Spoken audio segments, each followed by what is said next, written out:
মানুহে তিনিটা বস্তুক লৈ কিনে কেতিয়াও গমন কৰিব নালাগে ফ্ৰেণ্ড মোৰ হিচাপত।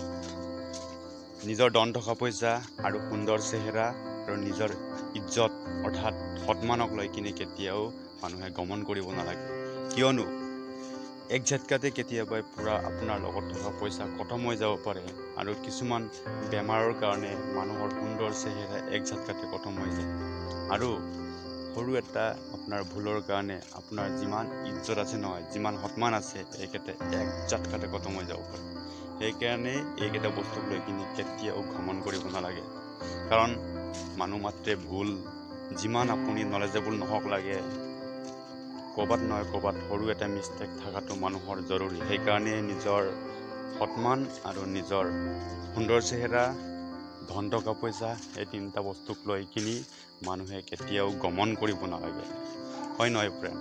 যদি হয়, যদি লাইক এটা টুকি দিব।